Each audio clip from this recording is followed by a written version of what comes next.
헬스조선 상례 서비스 3일의 약속. 네, 여러분 안녕하세요. 이 자유한국당의 황교안 대표가 바른미래당, 우리공화당, 시민단체 등등 범보수권을 향해서 통합 제안을 했습니다. 통합협의기구를 구성하자 이렇게 공식 제안한 것입니다. 심지어 그 과정에서 자유한국당은 간판을 내릴 수도 있다 이렇게 말했습니다. 그러자 3시간도 안 돼서 바른미래당의 유승민 의원이 바로 화답을 했습니다.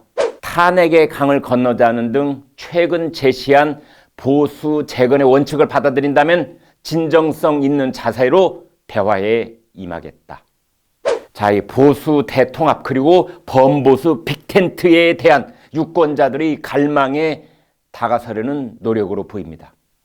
이르면 황교안 대표는 통합 시기가 12월은 돼야 할 거고 내년 1월이 될 수도 있다 이렇게 말했습니다. 그러나 유승민 의원이 이끌고 있는 비당권파 모임인 변혁 그리고 우리 공화당이 서로를 통합 상대로 여기지 않기 때문에 이것이 걸림돌이 될 것으로 보입니다. 그러나 크게 봤을 때 이번 일은 범보수 빅텐트에 시동이 걸렸다 이렇게 볼 수 있습니다. 황교안, 유승민 두 사람이 서로 공식적인 대화 의지를 밝힌 것은 이번이 처음입니다. 황교안 대표는 물밑에서 하던 통합 논의를 본격화한다 이렇게 선언을 했습니다. 사실 지난 추석을 전후해서 황교안, 유승민 두 사람은 직접 통화를 하면서 대화를 이어왔습니다. 10월 들어서 조국 전 법무장관이 퇴진한 뒤로는 황교안 대표가 측근을 통해서 유승민 전 대표 그리고 우리 공화당의 홍문종 대표와도 꾸준히 접촉을 유지하고 협의를 해왔죠. 특히 황교안 대표는 보수 시민단체들과도 채널을 연결해서 대화를 하고 있던 중이었습니다. 그러나 걸림돌이 전혀 없는 것은 아닙니다. 오히려 가장 큰 불씨가 남아있다고 볼 수도 있습니다. 바로 박근혜 전 대통령 탄핵을 둘러싼 보수 세력 내부의 갈등입니다. 유승민 대표는 보수 통합 3대 원칙을 밝힌 바가 있죠. 첫 번째, 탄핵의 강을 건너자. 둘째, 개혁 보수로 나아가자. 셋째, 낡은 집을 허물고 새 집을 짓자. 이렇게 되어 있습니다. 이 중 2개는 타협이 가능하지만 첫 번째, 탄핵의 강은 과연 건널 수 있을지 불가능할지 전혀 알 수가 없습니다.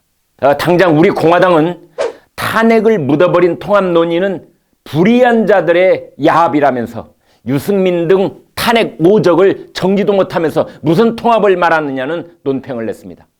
탄핵의 강을 건너자는 쪽과 탄핵 오적부터 정리하자는 쪽은 우선 당장 협의 테이블에 같이 앉는 것조차 불가능해 보입니다.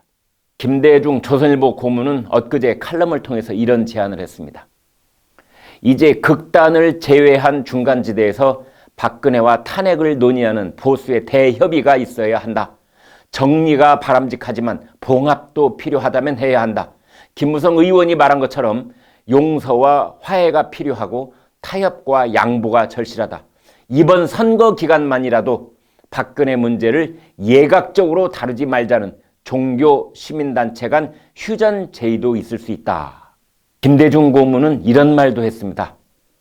현재로서는 박 전 대통령이 스스로 나를 딛고 넘어서 가라고 천명하는 것을 기대하기는 어렵다. 네, 이 말은 사실은 박근혜 전 대통령이 나를 딛고 넘어서 가라 이렇게 천명해 준다면 범보수 통합에 얼마나 큰 힘이 될 것인가 하는 신라 같은 기대감을 표현한 것으로 봐야 합니다. 그에 앞서서 조국 사태 이후 야권 지지율이 하락하고 있고 황교안 대표의 리더십도 위기를 맞고 있다는 우리에 대한 대비책도 있어야 합니다. 황교안 대표의 리더십이 안정되어 있지 않으면 보수 통합 논의가 시끄러운 소음만 무성하고 진척은 더딜 수 있습니다.